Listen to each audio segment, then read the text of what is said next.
Gentlemen, may I have your attention, please?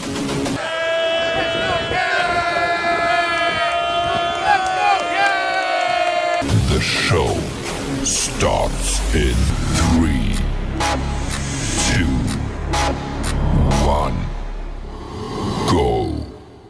What is going on, CaneSport? It is Azubi Charles, and good morning to you all. It is April 26, 2023, and I would like to thank everyone for joining us on Good Morning CaneSport. Today, I'm joined by Stephen Wagner as we break down the news of the day.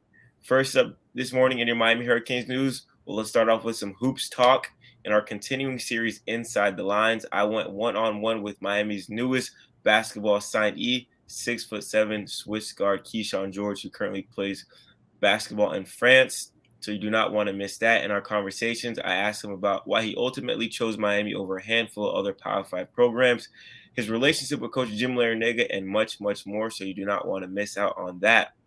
And in recruiting news, the transfer portal has been really, really booming.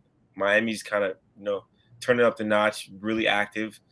2 guys on Miami's list that they have recently on campus: Oklahoma defensive back Jaden Davis and University of Florida wide receiver Xavier Henderson. 2 South Florida guys that Miami have recently got on campus. And Steven, I wanted to turn it to you and ask you, seeing Miami go back in the transfer portal to 2 positions that they kind of struggled to find consistency with last year, DB and receiver, is that something that fans should be concerned about? Or is that something you like seeing with them trying to up the competition in the position room, trying to add some depth to those 2 groups? I think it tells me that Miami was able to look at their roster and go, yeah, these are obvious weak spots. These are spots that we need more depth at. I think that is where you have the benefit of having a GM like Alonzo Highsmith, a guy who can objectively just look at the roster, and instead of looking at this from one certain angle, he's able to get a little bit of position. He's able to get a little bit of distance from it. He's able to say, guys, we need to face the facts. We're not good at receiver right now. But it tells me that they're able to look at the positions that they know that they need to go after and actually go after intriguing targets in the transfer portal. We saw in the spring game, wide receiver was one of those areas where they still continued to struggle. The biggest thing that I saw the wide receivers struggled with was getting separation. Xavier Henderson would definitely be a step in the right direction. I mean, I'm not going to come out and say, this would be a Jordan Addison type of addition for Miami, but it would be a very positive step in the right direction. And keep in mind, last year, the only receivers that they signed in the 2024 class were Robbie Washington and Ray Joseph. Ray Joseph, I remember I was really, really high on him as saying, hey, I think he's going to be one of those dudes who's really going to burst out onto the scene the second he steps on campus.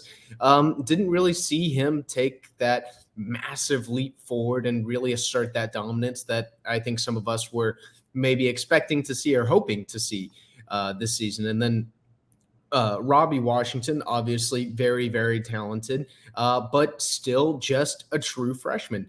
So Miami needs new faces at the wide receiver position. Xavier Henderson immediately adds that. And then on the secondary side, I really don't think that Miami can get enough help at cornerback. I feel like the corner position right now, I look at that depth chart and it's kind of, it's fine. It's not elite. It's not blowing me away, but it's fine. It's serviceable.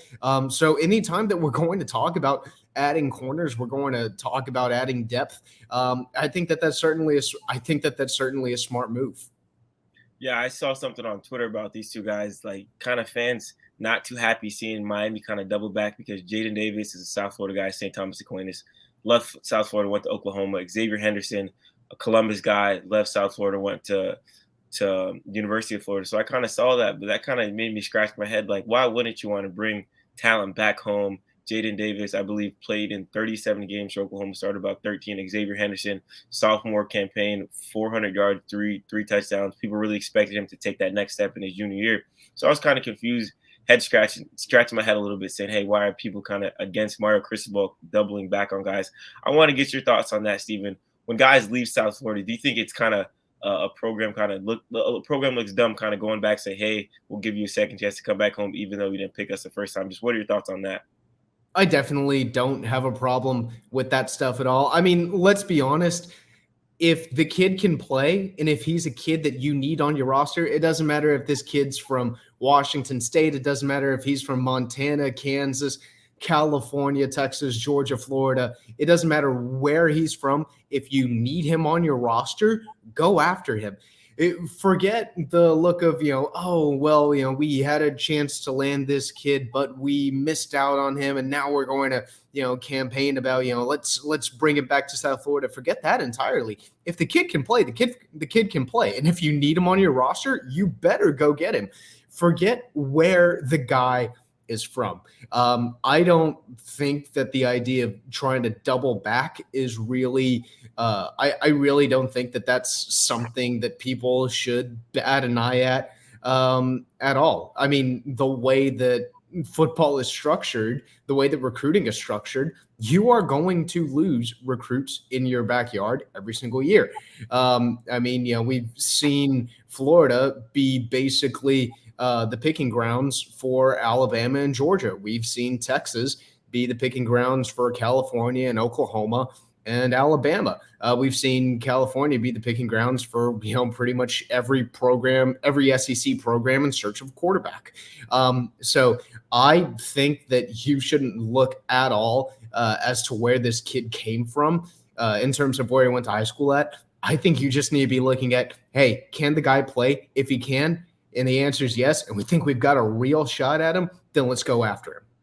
Yeah, I really do think Miami has a real shot at landing these two guys, Xavier Henderson and Jaden Davis. So make sure to stay tuned on the site for any breaking news that may come up with them.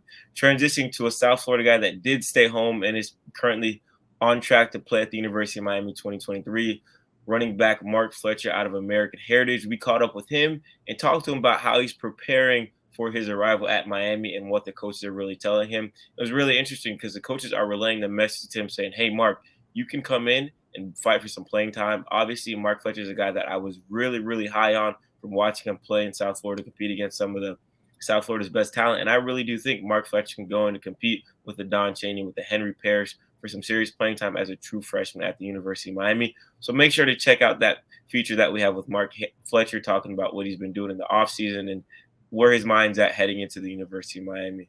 We also have our continuing series on post-spring position groups, and we focus on the linebacker position this time around. We kind of go down the depth chart, checking, where people stand post-spring, guys like Francisco Mauigoa, Wesley Bassant, Henry Flagg, and those other guys in that group.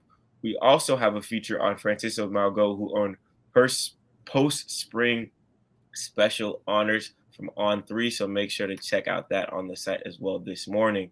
Jumping back into recruiting news, Steven, the coaches have been on the road all across the country, from Shannon Dawson to Kevin Beard to Cody Woodall.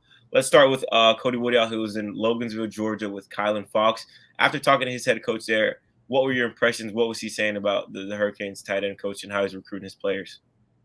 Yeah, so Cody, the first school that he hit up on Monday morning, which was the first day that Miami's coaches got out on the recruiting trail, was Grayson High School out in Georgia. That's the high school that Kylan Fox goes to. He didn't actually have a chance to see Kylan practice or work out, but he made a point to get there and talk to his high school coach. And what that kind of tells me is Miami's approach here with Kylan is they're not just trying to sell Kylan on Miami. They're trying to sell everyone around Kylan on Miami. They're trying to sell his mom on Miami. They're trying to sell his coach on Miami. They're trying to sell everyone in his circle on, hey, this is why we think, Kylan should ultimately end up being a Cane. Now, Coach Bryant, the head coach over at Grayson, he said that he wants to have some distance. He wants to allow Kylan to kind of go in there and make his own decision, really let him handle his recruitment himself. which I 100% understand, but it becomes a lot easier for Kylan to make a decision if he has his own coach saying, yeah, I do like Miami's tight ends coach. I do like kind of the system that they have in place. I can see why this is a school that you would want to be interested in. And then obviously Coach Shodell was able to get a lot of information from Kylan's high school head coach and kind of what he sees in Kylan and getting kind of a better feel for who Kylan really is as a player, because he's definitely emerged as one of the top targets at the tight end position in Miami's class this year.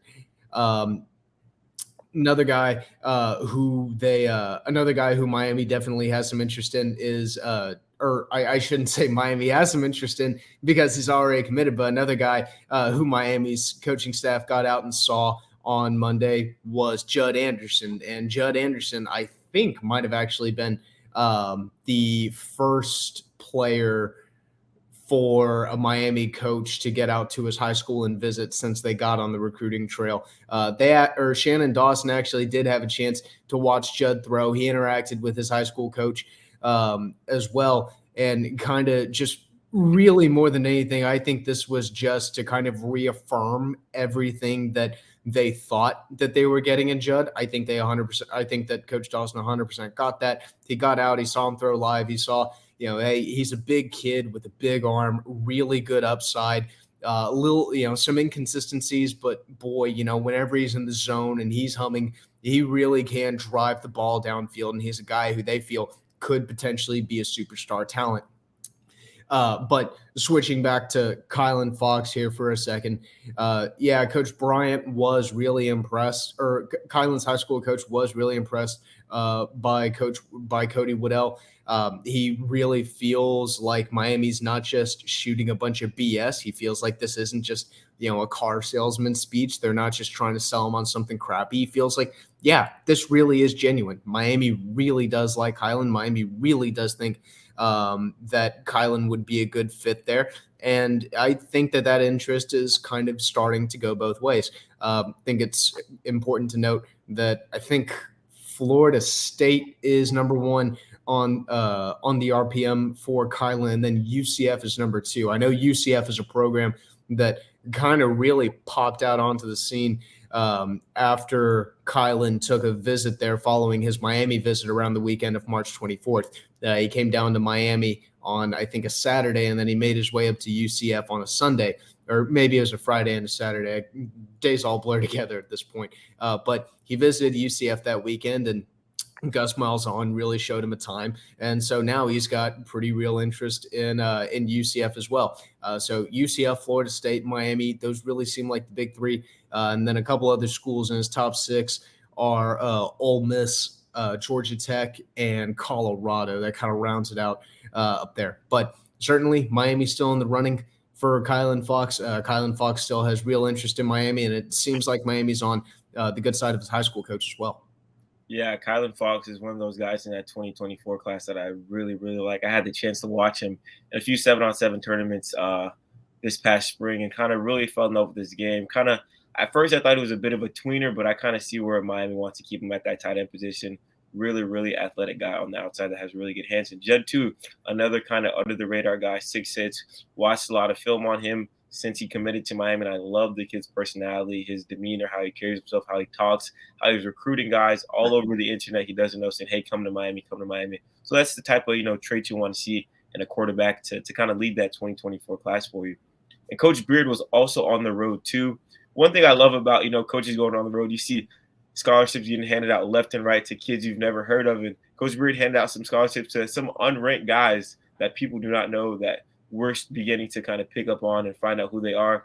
I kind of want to get your thoughts on coaches going out and evaluating guys and handing out scholarships. Do you think that's something to be concerned about, that these guys don't have their stars yet, or kind of trusting the coaching staff, trusting what they saw and things like that?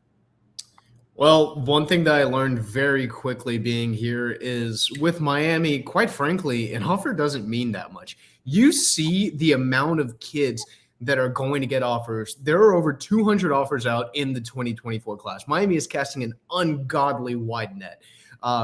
If they take 10% of the total amount of kids that they end up offering in this class, I think they'll end up being satisfied. But that means that 90% of the guys that Miami offers, Miami either, doesn't maybe have a ton of interest in, or they're kind of, maybe backup plans or a backups plan or something along those lines. So I really don't put a ton of stock into a kid into Miami coaches handing out these offers to kids who, quite frankly, we've never heard of. Now, obviously, if a coach is going to offer you that, at the very least means that they could envision a scenario where you end up playing at Miami. So I think that that's kind of another way to look at this. They see 200 kids as, hey, I think that there is a scenario where we end up bringing in this kid to play right guard. We end up bringing him in to play wide receiver, corner, linebacker, safety, whatever it may be. So I really don't think that really this changes anything in, I think, the way that fans should view Miami and Coach Cristobal's staff, because this is really consistent with what Cristobal has kind of made his whole recruiting strategy. We are going to offer everyone under the freaking sun. And then at the end of the day, we'll be able to kind of sort it down. We'll be able to tell who the real priority recruits are. That's funny. I know if Matt was on the show right now, he'd be fuming. Miami used to offer kids barely, just do so much research on them. So because they did. But let's be real. That's not a privilege that Miami has right now. That's maybe a privilege that Alabama and Georgia and Ohio State have, where those schools can just show up and say, hey, man, we want to offer 50 kids. We'll end up taking 25 of them. That's a privilege that those schools have because they've got championships and they've got NFL development to back this stuff up. Miami doesn't. And until Miami does, this is probably what we're going to keep seeing them do. Now, let's say in another decade, Coach Cristobal comes in, he makes this the next Alabama. Let's say, they really do turn into the next Georgia or Alabama, or, great down south power. They really do formally restore to you. Then Miami can start getting really selective. They can start narrowing down that list to really only a select few elite candidates, because they know that the second this kid gets that Miami offer, he's going to go, oh man, this is immediately a school that I'm going to consider. The same way that Alabama and Georgia are able to offer a kid, and Alabama and Georgia are immediately going to be high on that kid's radar. Right now, that's not where Miami is. It's unfortunate. I hate to say it, but that's the God honest truth. If Miami starts turning things around, if they become a regular New Year's Six presence, if they can string together multiple 10-win seasons, if they can win maybe an ACC title or two, then I think that conversation definitely changes. I think their recruiting strategy definitely changes. But for now, this is what we got. Yeah, I have to agree with you on that. I think the perfect example of that is when Aaron Nolan released his top 7 schools, featured Ohio State, and he did not have an offer from them yet and end up committing to them a week later. So I feel like if you're winning, you have the luxury of toying with offers and not offering 4 or 5-star kids until 2 days before their commit. So definitely interesting seeing, Miami's recruiting strategy and how it's evolving over the years. And to kind of wrap up the recruiting on the site this morning, Stephen, when I saw this kid's weight and height, I was just like, is this kid, like, what the heck? 6'7", 295 pounds. 6'10" wingspan, offensive tackle Will Black, just picked up an offer from the University of Miami. And I love seeing, Miami going after guys that are literally human giants. After he picked up that offer, Steven, you spoke to him. Just what were your impressions? What did he say about Miami after earning that offer from the Canes? Yeah, he's definitely got real interest in Miami. This is a guy Miami wanted to get in on the ground floor with. I think they might be a second Power 5 offer. I think Pitt is the other one. You might have to double check me on that. But this is a guy where I think Miami honestly saw him and they just figured, yeah, we need to offer this guy for the sake of offering him. I mean, he's 6'7", almost 300 pounds, and he's 15 years old, which means that he's going, or either 15 or 16. He's a sophomore in high school, which means more likely than not, he's going to keep growing. So, if this kid ends up being 6'8", 6'9", 6'10", don't be shocked at all. And that's size that literally anyone would want. Now, of course, an offer doesn't come without a coach doing their due diligence, and certainly and certainly Alex Mirabal receiving the seal of approval from Cristobal himself, and then Alonzo Highsmith as well. So Miami definitely sees some stuff that they like in the kid. I think liking size is a lot. I remember there's an old coach saying you can teach a lot of things, you can't teach size. And whenever a kid shows up that's 6'7", almost 300 pounds, with an absolutely massive wingspan, I think that's a kid who is immediately going to land on anyone's radar, including Miami's. How much interest the two sides have in each other. I mean, we're this early into the 2025 class. We'll know a lot more once this kid becomes a high school junior, and then coaches are able to kind of ramp up the communication with him, because you're kind of forced to have limited contact with a lot of these kids whenever they're underclassmen. So whenever we see contact ramped up a little bit, then I think we'll be able to assess how much of a priority each individual kid is. But Will Black might quietly be a name to watch, because Miami offering him this early also tells me that they think that he's a kid who is going to really blow up. They think he's a kid who's going to start getting a lot of big time Power 5 offers, and they want to be one of the ones that are firmly in on the ground floor and who are in the back of his mind whenever he's evaluating all these schools and going, yeah, well, Miami did offer me early, because that really does mean a lot to a lot of these kids. One of the kids that I'm thinking of in the 2024 class that means a lot to is Ricky Knight. That's one of the reasons why Ricky has continued to consider Florida State the way that he has. It's one of the reasons why he likes Miami as much as he does, because those two programs were some of the first to offer him. Before Ricky kind of blew up and he got his stars and the offers started rolling in, Miami and Florida State said, "Hey man, we like you. We want to try to take a chance on you." And so I think that that's probably something that they kind of envision. Or that's the scenario that they could envision with Will Black, and they want to be in on the ground floor with him. Yeah, Steven, you took the words out of my mouth. You cannot teach size, especially 6'7", 295 pounds. Will Black, definitely a young 2025 prospect to keep an eye on as the road continues to go and Miami continues to send out offers to that 2025 class. Well, a ton of items on the website this morning for all our viewers out there. And as always, stay tuned for any breaking news that may come up on the site. For Stephen Wagner, I'm Azubi Charles, and thank you for starting off your morning with us. I hope you have a great rest of your day and enjoyed all from these two beautiful faces this morning. Thank you for watching. Have a great day.